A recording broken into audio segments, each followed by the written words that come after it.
Baik, Assalamualaikum warahmatullahi wabarakatuh.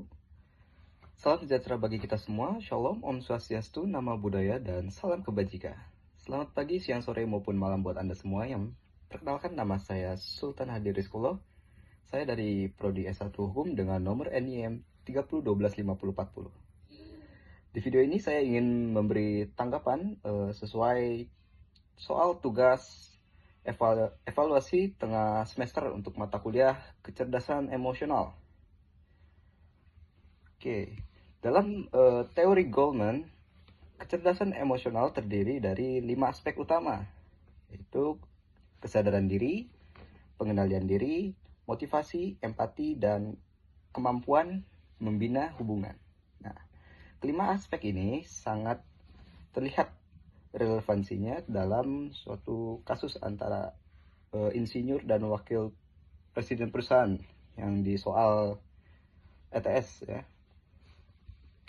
Oke, nah untuk analisis perilaku wakil presiden berdasarkan kecerdasan emosional, di sini ada beberapa poin yang saya ambil, yaitu kurangnya kesadaran diri atau self-awareness. Wakil presiden melontarkan komentar yang sifatnya sarkas, tanpa menyadari dampak emosionalnya. Ia memahami bahwa ucapan seperti contoh, "Beberapa lama kamu lulus dari perguruan tinggi?" Nah, dari situ adalah bentuk sebuah pengkhianatan yang sangat melukai harga diri seseorang, apalagi di depan timnya. Nah, terus juga ada ketidakmampuan mengenali diri atau self-regulation. Nada suara yang merendahkan dan berkomentar spontan menunjukkan kurangnya pengenalan diri. Ia beraksi tanpa mempertimbangkan waktu yang tepat gitu. Nah, untuk selanjutnya ada minim empati. Nah, ia tidak mempertimbangkan proses kerja panjang yang sudah dilakukan si insinyur dan timnya selama berbulan-bulan.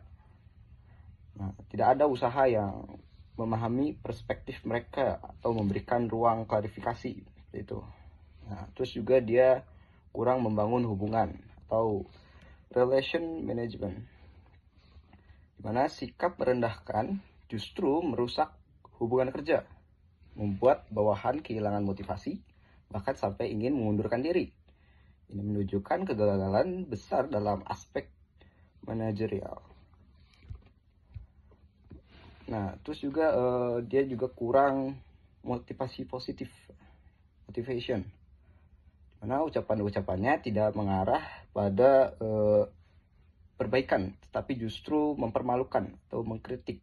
Yang baik seharusnya itu meningkatkan semangat dan bukannya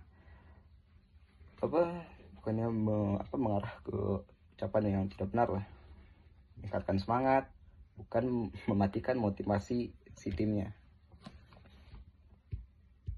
Nah, kalau jika saya berada dalam posisi wakil presiden, nah, saya akan melakukan beberapa yang mungkin ini sesuai ya, tentang kecerdasan emosional. Kalau untuk pribadi saya itu yang pertama tentu menghargai proses kerja tim, di mana saya akan mengawali dengan apresiasi. Nah, contohnya seperti terima kasih atas usaha panjang tim selama beberapa bulan terakhir. Nah, saya tahu ini bukan pekerjaan yang mudah. Nah, seperti itu contohnya. Nah, terus juga ada memberikan kritik. Nah, memberikan kritik ini tapi secara spesifik dan objektif, bukan sarkastis. Nah, dimana kritik diarahkan pada pekerjaannya, bukan pada pribadi. Seperti contohnya, saya melihat ada beberapa bagian spesifikasi yang perlu diperbaiki, terutama di bagian A dan juga B, contoh seperti itu. Terus juga menghindari merendahkan di depan umum, karena bila ada bagian yang perlu dibahas secara sensitif ya, saya akan menunggu hingga sesi pribadi agar tidak menjatuhkan harga diri di depan tim. Nah, selanjutnya yaitu dimana saya akan melakukan mengajak berdiskusi, bukan menghakimi. Seperti contohnya seperti ini.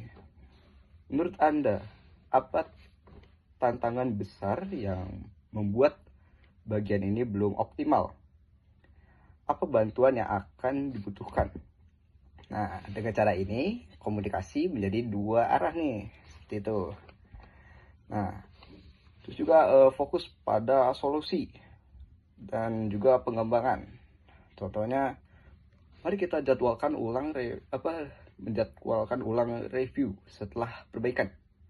Nah, saya yakin dengan sedikit revisi, proyek ini akan bisa tercapai sesuai standar yang terbaik. Seperti itu. Nah, selanjutnya ada menjaga bahasa tubuh dan nada bicara. Kritik bisa diterima lebih baik jika disampaikan dengan nada yang tenang dan tidak mengancam atau mengecam dan tidak bernada sinis.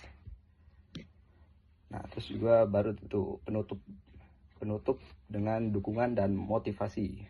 Nah, contohnya mungkin seperti saya percaya kemampuan Anda dan tim Anda tidak sama-sama ingin hasil yang terbaik. Jadi mari kita perbaiki ini bersama. Seperti itu.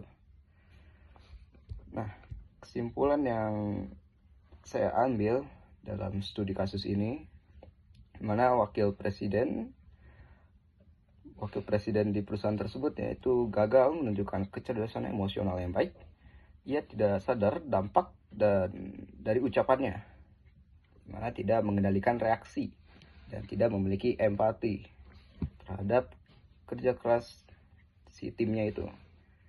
Jika saya berada di dalam posisinya, saya akan memberikan kritik dan lebih menghargai dan juga lebih empatik, berfokus pada solusi sesuai prinsip kecerdasan emosional menurut Goleman, dimana itu bukan hanya menjaga hubungan kerja tetapi juga meningkatkan kualitas pekerjaan secara keseluruhan. Oke, mungkin itu saja yang dapat saya sampaikan di video ini. Kurang lebih mohon maaf. Wassalamualaikum warahmatullahi wabarakatuh.